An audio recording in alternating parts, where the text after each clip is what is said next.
O caminho do bem, o caminho do bem, o caminho do bem.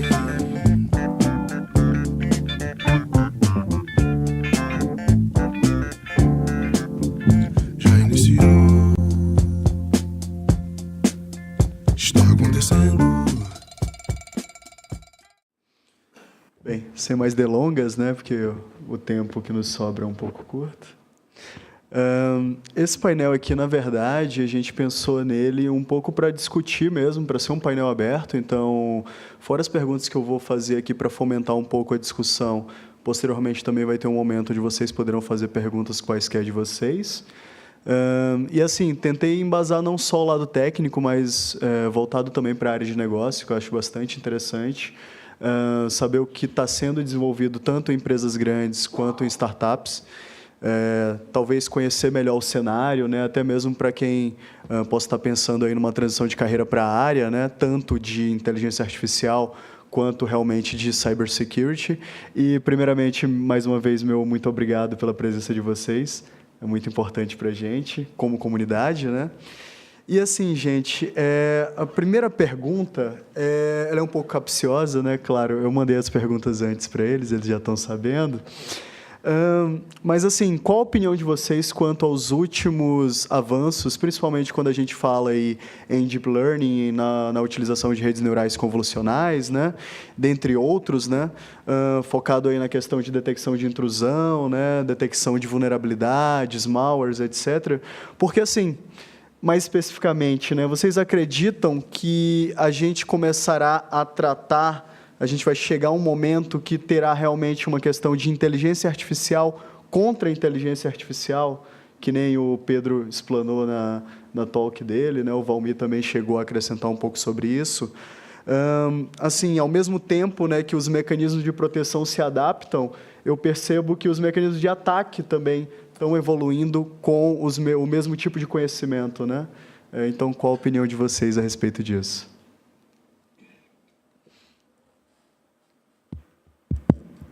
Bom, eu acho que é totalmente possível, não só é totalmente possível, como é realidade, que a gente tem criminosos cibernéticos, digamos assim, usando inteligência artificial para atacar, né? Infelizmente, as empresas estão sempre um passo atrás tentando se proteger. Então, hoje, quando a gente começa a falar de inteligência artificial para proteção, certamente eles já estão utilizando inteligência artificial para o ataque, né? Em questão de oportunidades, a gente tem uma série, basicamente assim, tudo que a gente faz em segurança é 0 e 1, certo? Segurança ela é totalmente matemática, então a gente consegue automatizar 99% das atividades de segurança com inteligência artificial, com machine learning, deep learning, etc. Mas por ser uma área muito técnica, digamos assim, a parte de inteligência artificial, ela está sendo muito explorada hoje para o campo técnico, de análise de vulnerabilidades, análise de malware, análise de códigos, mas tem uma série de outras frentes, como o Pedro comentou, de prevenção de vazamento de dados, até um passo antes da prevenção de vazamento de dados, mas a parte de classificação de informação, que são raras empresas que fazem classificação de informação de uma forma correta, digamos assim, de uma forma eficiente.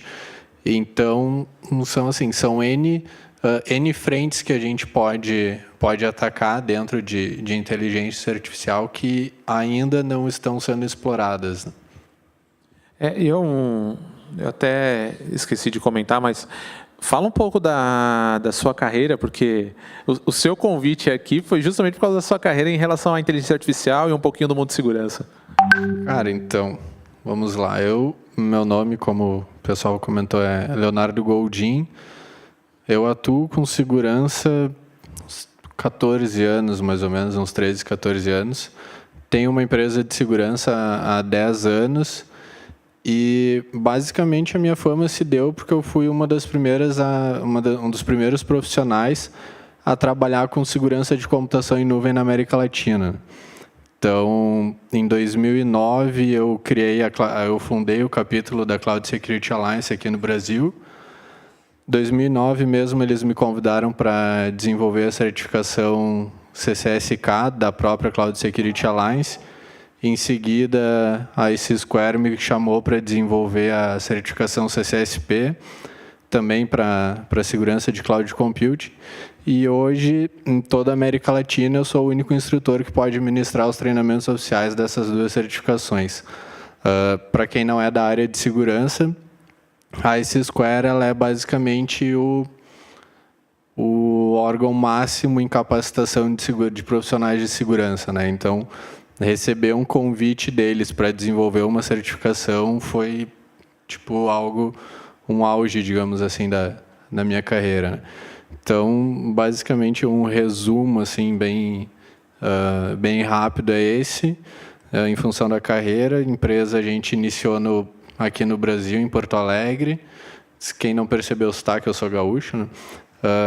A gente iniciou a empresa em Porto Alegre há 10 anos. Há 3 anos atrás, a gente abriu um escritório no sul da Califórnia, em Los Angeles. Aí hoje eu me divido entre Brasil, Los Angeles, Brasil, nessa ponte aérea meio longa, né? Então, basicamente é isso. Bom, vocês já repararam que eu sou o cara das ideias malucas, né? Então, você falando isso, Leonardo, eu já pensei assim. Se você pegar a IC Square, todos os treinamentos de segurança, tá? E colocar para uma inteligência artificial e falar assim, ó, é assim que se protege, tá? O negativo vai ser o como se ataca, né? Sendo bem simplista, e aí pode me arrebentar, a Ayrton está aí, pode me arrebentar também. Eu tenho uma visão muito simplista, às vezes, das coisas, mas eu penso muito desse jeito. Se eu peguei lá todo o material da Cloud Security Alliance, e está lá dizendo, passo a passo, como você protege o seu sistema quando estiver em nuvem, né? É só falar assim, tá bom, agora eu sei como que ataca, né? É simples assim ou não? Então, sim e não, né? Porque o próprio material da Cloud Security Alliance ele te dá boas práticas do que deve ser feito, né? Então, vamos supor, quando a gente fala em segurança, um nível um pouco mais baixo, segurança de rede, ele vai te pegar e te sugerir, a gente precisa ter controles de rede para fazer controle de acesso, proteção de perímetro, enfim. Mas se tu for olhar isso tudo é muito subjetivo, não é tão 0 ou 1 assim. Mas se tu for olhar do lado de cliente, o que tu como empresa vai pensar? Eu tenho que proteger meu perímetro, eu vou colocar um firewall, certo? Mas o firewall é inútil há 10 anos, entende? E mesmo assim, o ano passado, por exemplo, eu fui dar uma palestra num evento de segurança para infraestrutura crítica. E todo mundo comentando, não, tá vindo a IoT para a indústria, tá vindo a IoT para a indústria e tal. Vamos aqui, a gente tem um firewall de última geração. É inútil, cara. Não existe um perímetro para te proteger no ambiente de nuvem, no ambiente de IoT. Por exemplo, aqui, todo mundo deve ter acesso aos dados da empresa via o celular, seja e-mail, CRM, qualquer outro sistema. Se vocês têm acesso aqui e os dados de você e os dados desse sistema estão num ambiente de nuvem e a empresa fica lá em Porto Alegre, por exemplo, o perímetro de vocês é o Brasil. Como é que vocês vão proteger todo esse perímetro? Entende? Então, essa visão as empresas não têm, mas o atacante já tem. Entende? Então, tu não consegue chegar tanto num 0 ou 1, de tipo, vou importar as boas práticas para cá, ver o que tem, o que não tem e vou atacar, né? Porque tu ainda precisa de uma certa interpretação daquilo para ver como tu vai adequar aquilo para o teu ambiente para poder implementar de uma forma correta, digamos assim. E é interessante, né, Goldin? É um dos mercados que mais ainda vendem, no mercado de cibersegurança, se falar firewall, se falar IPS. Há implementações de machine learning já há mais de 12 anos. Eu conheço um software, por exemplo, que há 12 anos já te olhava regras sugeridas, tuna essa regra, modifica já baseado no comportamento, olhava teu tráfego e já fazia uma dedução do que seria melhor para o teu ambiente, 12 anos atrás, tá? Só que isso hoje não faz mais sentido, e isso hoje ainda é muito usado, né? E você parar para olhar e ver isso que ainda está acontecendo não é adequado, né? Hoje, o Pedro tocou o assunto sobre chatbot, e aí há 2 anos atrás, na DEFCON, foi lá provado que se conseguia usar, foi treinado uma inteligência artificial para se fazer um phishing através do Twitter, tá? Então, pegou, sei lá,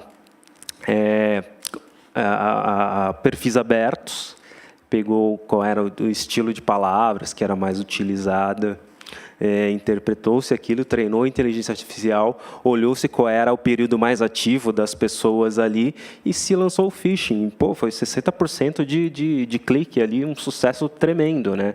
Então, falar que foi comprovado que o que a gente está falando aqui. Chegamos ao ponto de usar a inteligência artificial contra ataque e defesa? Cara, já estamos nesse nível, já estamos ali, tá? Legal. Bem, a segunda pergunta é exatamente sobre isso. Assim, se essa questão dos antivírus, firewalls, honeypots, se isso realmente é lugar comum, virou commodity mesmo, e assim, o que seria o breakthrough? O que realmente tem de novo em se falando de cybersecurity, em se falando de inteligência artificial? Muito legal, acabei invadindo aí a segunda questão. Eu trabalhei muito tempo em SOC, fiz Security Operations Center, já montei alguns na minha carreira. E, puxa, a aplicação prática que está acontecendo agora é realmente o uso disso em operações, tá? Então, é muito difícil você formar uma operação, ir lá treinar o teu time e ensiná-los. E acontece um novo evento, ou uma pessoa do teu time sai, chega uma pessoa nova, até ela ser treinada, chegar no mesmo nível que está. E para essa pessoa também é difícil, imagina só, ele parar, ter que abrir, está acontecendo um incidente.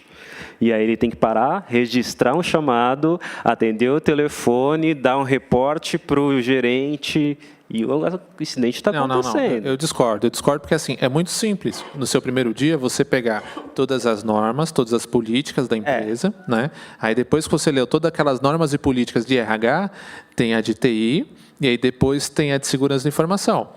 Se você for trabalhar com segurança da informação, você tem todos os livros de certificações, né? Você tem todas as boas práticas.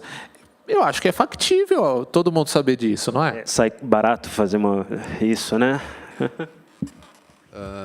Enfim, além dessa parte de SOC, de tratamento de incidentes e tal, que a própria parte de tratamento de incidente vem muito forte na parte de inteligência artificial. A gente já tem soluções no mercado para essa área.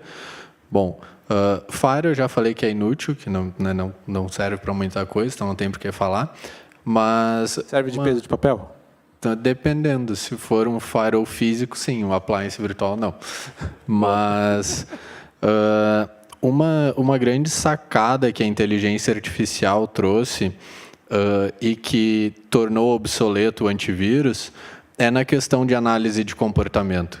Porque até alguns anos atrás a gente sempre se protegia, não só a questão do antivírus, mas IDS, IPS, firewall e tudo mais, através de assinaturas de ataques conhecidos. Então, a gente precisava conhecer o ataque para tentar se proteger dele. O que a inteligência artificial trouxe, eu acho que foi a grande revolução que ela trouxe para a área de segurança, não é a gente se proteger do que a gente conhece, mas é a gente conhecer como funciona o nosso ambiente e barrar tudo que é desconhecido, né? Ou seja, traduzindo para um bom português, é análise de comportamento. Quer dizer, é uma mudança de paradigma, na verdade, né? Exatamente. Tá passando daquele paradigma do responsivo, você responder à crise, Exatamente. para o preditivo, né? De fato, antever a crise, né? Exatamente. Então, assim, a gente basicamente conhece o nosso ambiente, a gente conhece o comportamento dos nossos usuários, o comportamento das nossas aplicações, e tudo aquilo que for diferente desse comportamento gera um alerta. Simples assim. E isso está sendo utilizado para proteção contra ransomwares, malwares, enfim, uma série de aplicações. Eu acho que essa foi a grande sacada assim, O uso, cada vez mais você vê novas implementações de software utilizando fontes de dados, indicadores de compromisso, de comprometimento, buscando trazer esse nível de inteligência para o software, não ficar ali preso a regras fixas, né? Então ele está realmente aprendendo. Olha só, numa determinada característica, determinado comportamento é um ataque. Né? É exatamente como um analista estaria analisando aquele comportamento, aquilo que está acontecendo e tomando uma próxima ação. Né? E nesse ponto, eu estou aqui juntando as partes, né, as informações, eu vejo que assim, você falou da parte de classificação da informação, né? E lá atrás, no mundo de TI, no mundo de negócio, a gente fala também da importância do mapeamento das informações, da categorização das informações, né? Que a gente, em segurança, a gente precisa, mas olhando como negócio, é essencial o negócio saber como que eu manipulo CPF, RG, cartão de crédito, conta bancária, etc. Né? Então, para o negócio é essencial. Mas no negócio ele já não tem esse mapeamento. Será que a gente em segurança, a gente agora vai ter? Porque a gente vai inserir isso numa inteligência artificial? Ou não, na opinião de vocês? Bom, eu acho que o negócio vai começar a fazer isso no momento que a classificação da informação for hype. Porque hoje, infelizmente, no Brasil, o mercado é muito reativo, quer dizer, as empresas são muito reativas ao que o mercado vende. Então, assim, por exemplo, há 1 ano e meio atrás, 2 anos atrás, se eu não me engano, o hype no Brasil era a solução de DLP. Tipo, o Gartner falou que o top trend para ano tal era DLP, todas as empresas no Brasil resolveram comprar DLP. Um cliente nosso nos chamou e falou, a gente comprou essa solução de DLP aqui e a gente quer que vocês instalem. A gente, beleza, então tu nos passa a política de classificação de informação de vocês. A gente não tem. Como assim vocês não têm? A gente não tem, gente. É preciso...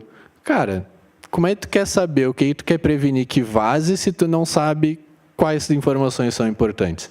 Né? Então, a gente tem esse problema que aí não é uma questão de tecnologia. A gente pode usar inteligência artificial, machine learning, deep learning ou qualquer learning que inventarem, mas enquanto a gente não mudar essa mentalidade reativa ou de seguir tendências, aí não vai ter como fazer direito mesmo as coisas. E eu acrescento também muita costura do custo aqui, né? Eu quero, mas é caro. Ou, não tenho dinheiro para comprar isso, apesar de eu querer. Né? E se você conseguir atender uma demanda desse custo, potencialmente também você vai conseguir atender um mercado, de certa forma, mas você atende, mas ainda vai ter um outro ponto da questão da maturidade, né, de uso daquela tecnologia, etc. Mas isso eu acho que é uma outra questão, né, que vale um outro debate. Né? E é legal que você puxou o assunto de custo, porque assim... Quando eu estou fazendo os meus protótipos, eu fico olhando também o custo, o quanto está consumindo. Né? E é incrível como é baixo. Claro, é um protótipo, é uma pessoa só, etc. Mas é incrível como é baixo. E por mais que seja escalável, né, e num determinado momento vai se tornar um pouco mais caro, mas eu acho que ainda assim vai ser mais barato do que as soluções que a gente tem hoje no mercado. O que você acha? Eu acho que com certeza. Porque... a gente está passando por um momento de transformação no mercado de segurança que, por exemplo, eu citei o caso do ArcSight antes. Se a gente for analisar o mercado há 5 anos atrás, mais ou menos, ArcSight era o top de 100. Ninguém batia o ArcSight no mercado. Era a melhor ferramenta que existia. Hoje, a melhor ferramenta que a gente tem, uma das melhores ferramentas que a gente tem de CIEM no mercado é o Alien Vault. Por que essa diferença? Porque o Alien Vault se comporta como uma startup. E o Alien Vault consegue te entregar novas features no CIEM em menos de um mês. Coisa que a ArcSight leva 2 anos, às vezes, para entregar uma nova feature, pela mentalidade. E a gente vê no mercado, principalmente nos Estados Unidos, muitas startups de segurança surgindo. E fazendo os protótipos que tu estava mostrando aí, tipo, fazendo aplicações SaaS de segurança. E pelo fato de serem startups, pelo fato de terem essa dinâmica, esse comportamento dinâmico de te entregar features com velocidade e de uma forma muito enxuta, com um time muito pequeno, a startup ela tem um potencial de te entregar segurança com valor mais baixo, coisa que às vezes, como o ArcSight, por exemplo, não tem, entende? Então, não só a questão do custo de segurança vai ficar mais baixo, como a velocidade que a gente vai conseguir se proteger, digamos assim, vai ser muito maior também. E entregar exatamente o que você precisa. Somente você tem um problema e vai te resolver aquele problema. Não, você não precisa comprar uma solução monstruosa que você vai usar 10% dela. Então, esse também é um novo paradigma que está acontecendo, né? As novas empresas estão surgindo para resolver problemas mais reais, com um custo mais adequado, né? Bem, a gente tem espaço para mais uma pergunta e depois vou abrir para 2 perguntinhas de 5 minutos do público, tá bom? Assim, à luz dos recentes acontecimentos, principalmente com o Facebook, né, a questão de privacidade de dados, que vai ter que ser alterada, né, a política de privacidade de dados, assim, quais as implicações éticas do uso de AI em cybersecurity, né? Quem pode, de fato, ser penalizado, por exemplo, por uma rede neural mal treinada, assim, na opinião de vocês? Eu sei que ainda é muito no campo das ideias, mas achei bem perspicaz esse pensar um pouco fora da caixa, né? Bem interessante aí a questão, né? É uma quebra de paradigma. Então, se olhar que a pessoa que está treinando, como eu vou... Estou criando um chatbot e vou treinar aquele chatbot para reagir ao meu atendimento de uma forma inesperada ou não, que a empresa não quer que aconteça, como é que eu vou penalizá-la? Né? Aquele é o meu atendimento. E, puxa, aquele chatbot pode ter sido invadido, como já falei que foi provado que é possível, né? Como é que eu vou penalizar? Quem eu vou penalizar? Pô, não temos lei, e lei, não, de certa forma, não resolve, né? Isso é um paradigma, a gente não tem uma solução prática para isso, né? Eu vi uma coisa muito legal, achei sensacional, não chega a ser um pouco dessa quebra de paradigma, mas eu achei sensacional e engraçado. Um órgão não governamental neozelandês, eles... para sacanear de verdade os scammers, aí, eles criaram lá uma inteligência artificial que adota várias personalidades e eles ficam enchendo o saco dos caras que ficam criando phishing. Então, ele fica respondendo lá, o cara manda o phishing, olha só, eu sou aqui do Ku Klux Klan, sou aqui da Illuminati, e você foi escolhido para fazer parte. Que ele falou, sério? Pô, legal, tô afim, cara. E ele fica enchendo o saco. Então, sensacional. Quem quiser ver, chama RayScan, RE:2.scan, com M no final. Pô, é sensacional, cara. Então, uma reação muito engraçada para esse paradigma, né, que a gente vive hoje, né? Eu penso que assim, chegou um momento de a gente pensar que código-fonte, ferramentas que a gente cria, esse tipo de coisa, a gente tem que ser corresponsável, tá? Se no caso a gente tem uma empresa, o dono da empresa é o responsável e o funcionário é o corresponsável. Porque o impacto é muito grande. A gente desenvolve coisas hoje que a gente pode derrubar um país, tá? Então, a minha opinião sobre isso demorou para a gente ter, sim, leis mais específicas nesse sentido. Demorou não de uma forma pejorativa, né? Demorou porque realmente vai demorar. A gente ainda precisa ver as leis de privacidade de dados, a gente ainda precisa sair de um cenário político onde a gente está com muito medo da liberdade de expressão, liberdade de dados. Então, a gente ainda tem um pouco de receio. A gente, como cidadão, e empresas e políticos, né? Então, eu penso assim, a partir do momento que a gente tiver uma lei de privacidade de dados aplicada, ou pelo menos publicada, valendo, depois que a gente tiver esse conceito muito bem feito dentro das empresas, e provavelmente pode ser puxado agora pela GDPR, né? Que é a lei europeia, a regulamentação europeia que está puxando a privacidade de dados no mundo inteiro, tá? Depois que passar toda essa onda de privacidade de dados, aí sim, eu entendo que é o momento da gente colocar, beleza, você desenvolveu um malware, você é corresponsável. Você desenvolveu uma inteligência artificial que causou um dano à sociedade, você é corresponsável, tá? Eu acho que esse é um momento que eu apanho no evento, né? Porque, bom, o caso do Facebook, em específico, de Cambridge e tudo mais, no meu ponto de vista, não só no caso do Facebook, mas de todas as outras redes sociais, Twitter, etc., a culpa é do usuário. Porque ninguém mandou o usuário postar o negócio lá, ele postou porque ele quis. Então, ele sabe que ele está postando numa rede pública, em ambiente aberto, e que nos termos de serviço diz que aqueles dados podem ser usados. Então, quer reclamar por quê? Entendeu? Tipo, ninguém chegou na tua casa, botou uma arma na tua cabeça e diz, ó, posta ali o que tu está fazendo agora. Wordfish. Entende? Tipo, o cara fez porque ele quis, não tem como ele querer responsabilizar alguém. E no caso em específico... Ele tem direito a pagar a conta, né? Pode apagar sua conta.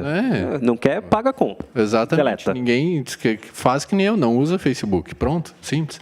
Você não usa Facebook? Não, eu tenho a conta, mas não uso. Sério mesmo? Peraí. Sério? Eu tenho uma conta lá, mas não uso.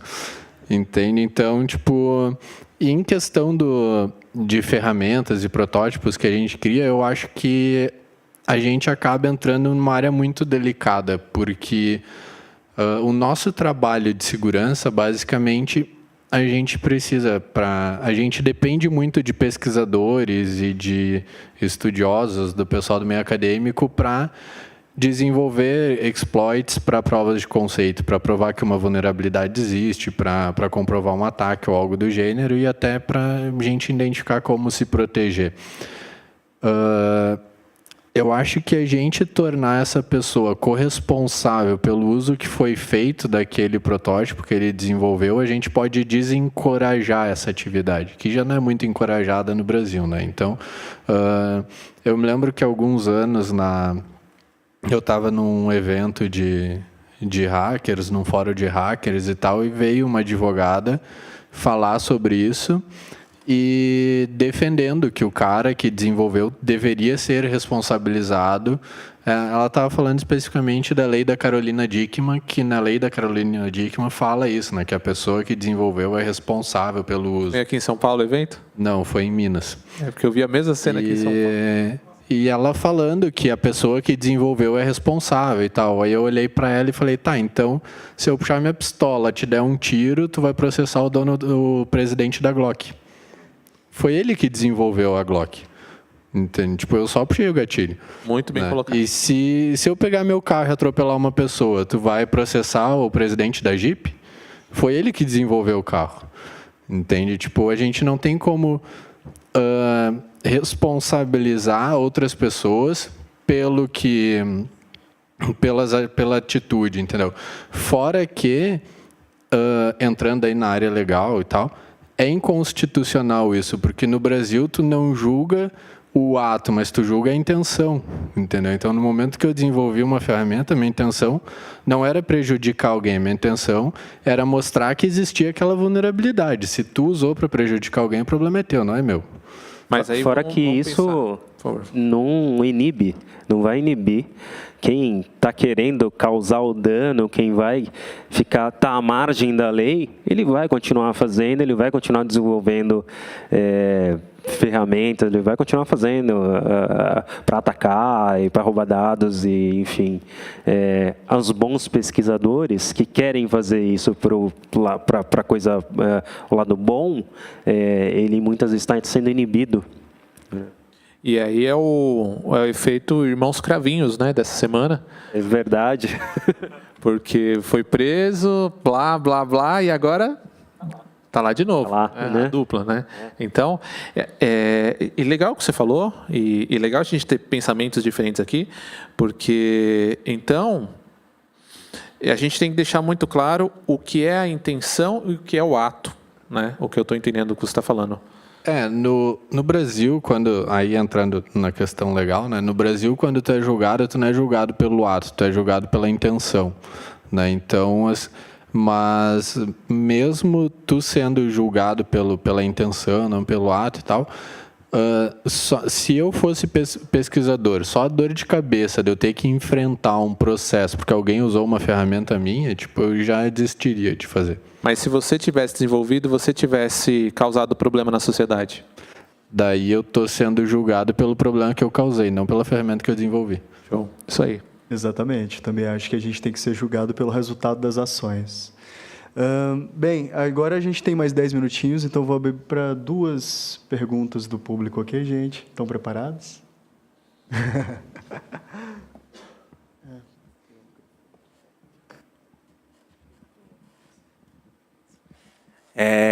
Eu vou fazer o papel assim de advogado do diabo, sacou? Porque eu tenho as 2 opiniões assim. Eu acho que não dá para julgar o Facebook pelo que aconteceu, mas também não dá para achar que, putz, a gente vive nessa bolha aqui e as pessoas que estão usando um smartphone agora, que entraram no Facebook, que estão usando o WhatsApp, elas sabem de tudo que elas estão fazendo.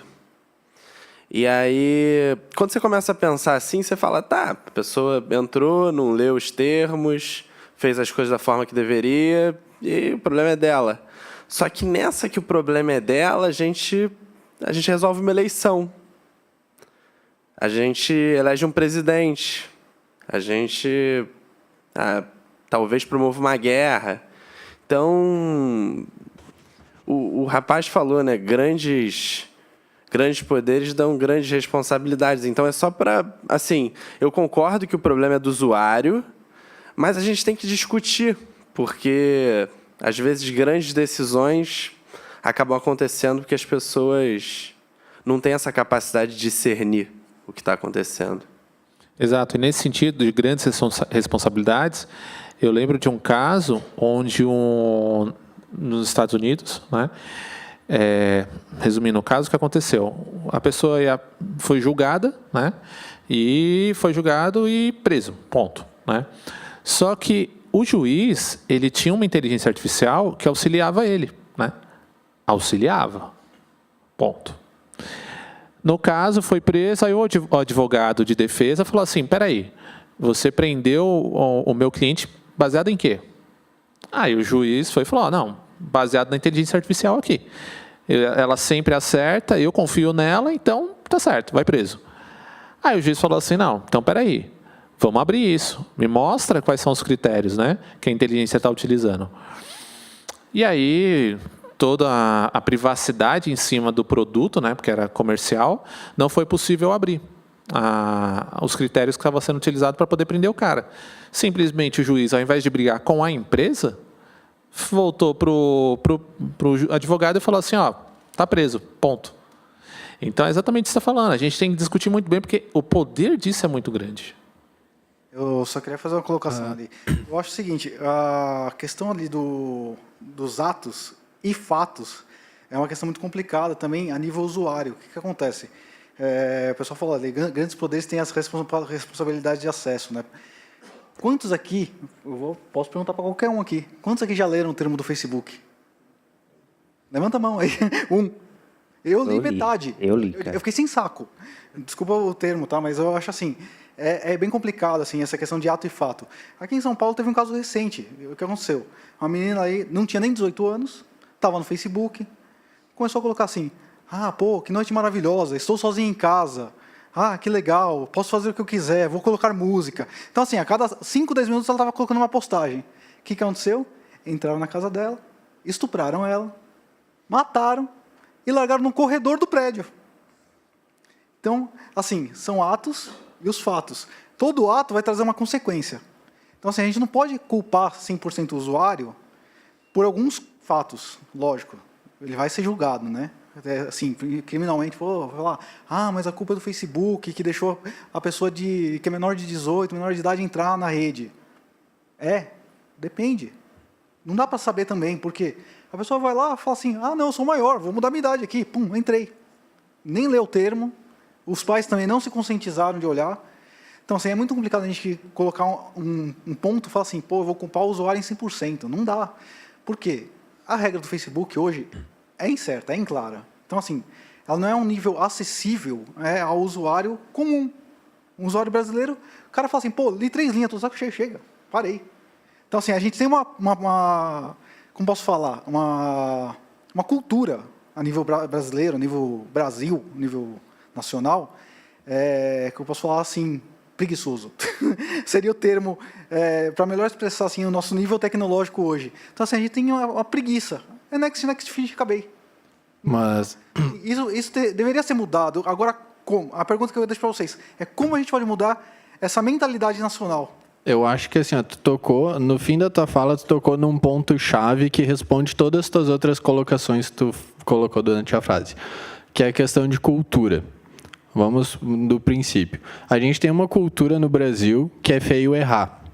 Se é feio errar, eu não vou assumir responsabilidade pelos meus atos. Então é mais fácil eu culpar o Facebook do que eu assumir a responsabilidade que eu não eduquei minha filha para não postar os negócios. É muito mais fácil a gente culpar o outro pelas coisas que eu fiz errado. Então, eu nunca vou assumir a responsabilidade de eu ter usado uma ferramenta sem ler os termos, né? Então, eu acho que a questão assim não é a gente aí fugindo totalmente de tecnologia, de ferramentas e tudo mais. Eu acho que a gente tem que começar a pensar como um todo, começar a pensar na sociedade como um todo e começar a assumir as nossas responsabilidades, não empurrar para outra pessoa. Seja no usar uma ferramenta estilo Facebook, seja votar, como o colega falou, porque o próprio votar, a gente chega lá, digita qualquer número e chega, por exemplo, quando teve impeachment da Dilma, foi golpe, eu não votei no Temer, mas tu votou na Dilma, é a mesma coisa, entendeu?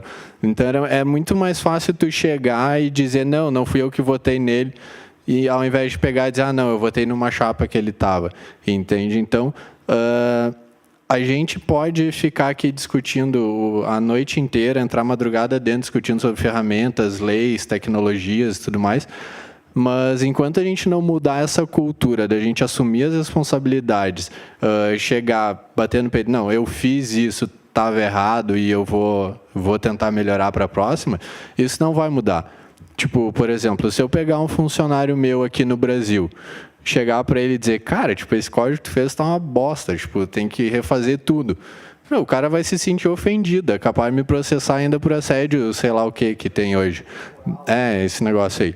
Se eu chegar nos Estados Unidos, chegar pro cara e dizer, esse teu código tá uma porcaria, velho, refaz tudo. Ele vai olhar é verdade, vamos lá. Tipo, vai baixar a cabeça e vai fazer de novo, entendeu? Porque lá, tu errar não é errado, entendeu? Tipo, muitas empresas que existem hoje, que são grandes exemplos de empreendedorismo, startups que deram certo e tudo mais, cresceram na base do erro, entendeu? E aqui tu tem uma obrigação de acertar de primeira. E isso faz com que a gente não assuma essa responsabilidade. Muito interessante. Na hora que estava o Mark Zuckerberg lá sendo literalmente fritado no Congresso, E em determinado momento lá, chega um senador e fala, se isso daqui fosse na Apple, nunca tinha acontecido, porque, resumindo, se fosse na Apple, eles tomam cuidado. E por que aconteceu aí com você? E ele começou lá a dar um monte de explicação e etc. E foi justamente agora, o que tu falou, errei, vou tentar consertar, não posso garantir. Ele fala, não posso garantir, etc. Vou ter que mudar todo o código, etc. Mas vou tentar consertar. Né? Depende, aquilo é uma ferramenta, usa quem quer. Não vamos mudar a questão cultural. Então, a questão cultural é uma coisa muito à parte. Tá? Então, lá, um menor de idade 14 anos de idade para entrar no Facebook, tá? Mas ninguém garante que o responsável por ela, que é o responsável se ela for menor e entrar mesmo assim, vai estar vigiando aquilo. Nesse sentido, eu estou procurando aqui no celular só para ter certeza do nome do livro. Eu acho que são os grandes erros de Einstein, ou os maiores erros de Einstein. É um livro que eu estou lendo e fala exatamente isso. No ano em que Einstein deu o boom, tipo assim, ele falou, eu vim aqui para isso, fez todos os artigos científicos e abriu a mente de muitas pessoas, foi tudo em um ano só. E foi justamente nesse ano que ele mais errou, na vida inteira. As pessoas às vezes não conseguem acompanhar a linha de raciocínio dos artigos, do trabalho acadêmico de Einstein, justamente porque foi o ano onde ele, eu vou fazer, revolucionou, mas também errou bastante, né? E indo na linha do usuário e tal, eu tenho uma visão mais radical. Eu sou a favor de eliminar os usuários. Não, eu sou a favor de colocar um agente intermediário, né? Então, a gente tem o usuário e tem o especialista, né? Eu sou a favor de ter uma inteligência artificial, né, que vai sempre saber lidar ou intermediar essas duas pontas. Tá? Eu tenho um protótipo que ele é específico para a política de segurança, política de segurança da informação. Então, toda vez que alguém tem alguma dúvida em relação às políticas de empresa, vai lá na inteligência artificial, fala, por que eu tenho que colocar senha forte? É a pergunta recorrente. Quando eu trabalhava na parte de gestão de identidade e acesso, 90% dos chamados era querendo brigar comigo por eu querer proteção para a empresa, né? Então, beleza, deixa a inteligência artificial responder. Né? Aí ela fica, olha, amiguinho, você pode aplicar segurança porque é bom para a empresa. Aí o usuário vai falar assim, mas eu não quero aplicar. Não fique triste. Né? Então, tem um afago, sabe? Você coloca lá, análise de sentimento. É um psicólogo que você está criando. Quase isso, né? É quase isso, entendeu? Então, eu sou a favor disso. Hoje, tanto é que os meus protótipos, eu não coloco muito interface visual, porque eu sou ruim nisso, eu sou sincero, mas porque eu quero ter só uma interface de voz. Voz e vídeo para o usuário falar o que ele quiser e a inteligência artificial tratar. Bem, estamos aí encerrando nosso evento, né? Vocês têm uma palavrinha final, algo que vocês queiram deixar de mensagem, principalmente para quem está pensando numa transição de carreira para segurança mesmo, algo do tipo? Eu vou começar porque aí já fica o recado aí, e você já sabe mais ou menos como estão entendendo um pouquinho do meu estilo. Não se limitem. Vai lá no grupo, tá a gente aí sempre à disposição, chama a gente no LinkedIn. O Leonardo, eu fiquei muito contente de você ter vindo, sério mesmo, porque eu já tinha ótimas referências em relação a toda a sua história, entendeu? Então é mais um que está aí disponível para a gente, tá? Dinheiro, ninguém nunca tem o suficiente. Tempo, ninguém nunca tem o suficiente. Cara, tudo isso aí que faz você parar de produzir, tá? Esquece, vai e produz. Eu não sei tudo, isso daqui é só um pouquinho que eu aprendi, entendeu? Mas faz na prática, entendeu? Então, a nossa comunidade é com foco na prática por causa disso. Se vocês conseguirem pegar... Eu quero fazer perguntas recorrentes. Qual curso do Udemy eu faço? Qual curso do Coursera eu faço? Cara, pega um só e faz ele um pouquinho. Tá? Se você fizer isso, você já vai estar aprendendo bastante. Essa é a minha visão, tá? Bom, queria agradecer então o convite, né? Tipo, as palavras aí por toda a trajetória. Nem eu sabia que era tão boa assim, mas né, tudo bem. Cara, assim, quem é de inteligência artificial e está querendo explorar esse campo de segurança e tanto de segurança da informação quanto cybersecurity, que sim, são coisas diferentes, embora todo mundo trate como a mesma coisa, são duas áreas diferentes, mas complementares. A gente tem muita área para explorar. Eu estava comentando com o Alexandre, hoje a gente tem um projeto de inteligência artificial na empresa desde o ano passado, parado, porque a gente não acha alguém para tocar o projeto, né? Só que a gente tem um pequeno detalhe, eu vi o pessoal comentando sobre questão de desenvolvimento, programação segura e tal, que até estava comentando com o meu sócio semana passada, desenvolvimento e segurança não se dão bem junto. É tipo óleo e água, assim, os dois não se misturam, entendeu? Por quê? Porque segurança é cultural, entendeu? Tipo, tu tem que ter isso dentro de ti, tu tem que é feeling o negócio, entendeu? Tipo, tu tem que olhar aquela porta e dizer, cara, como é que eu vou entrar naquela sala sem passar por aquela porta, entendeu? Tipo, o que pode dar errado se pegar fogo nessa sala? Como é que eu vou sair correndo daqui de dentro, entendeu? Tipo, tu tem que ter isso dentro de ti. Se tu tem essa visão meio terrorista, meio pessimista de tudo, cara, tem muita área para explorar dentro de inteligência artificial e é só seguir o baile. Queria agradecer também aí a oportunidade de palco com pessoas aí tão famosas, a comunidade que também, puxa, fantástica. Deixa eu só te interromper, Edu. O Edu não se apresentou porque ele é humilde pra caramba, tá? Mas é outro também que tá aí no ramo de segurança há anos, tá? Desde vendendo, desenvolvendo, também dentro da IBM, ele é o nosso cara de Cloud Security, tá? Então, ele é humilde, mas ele também tá aí disponível para transmitir conhecimento. Exato, eu ia falar isso, disponibilidade total, participo da comunidade também, e quem gosta do assunto, quem quer conhecer mais, fazer pergunta, a gente está sempre disponível, a gente está sempre respondendo qualquer dúvida.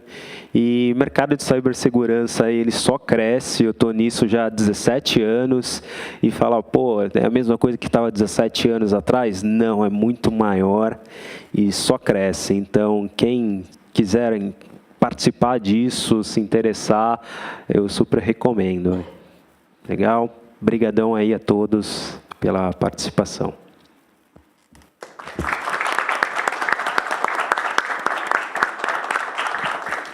Bem, muito obrigado pela presença de todos. Esse foi o nosso 8º evento. E, bem, esperamos que continuem aí nos prestigiando, né? E é isso, gente. Foi ótimo ter vocês por aqui. O caminho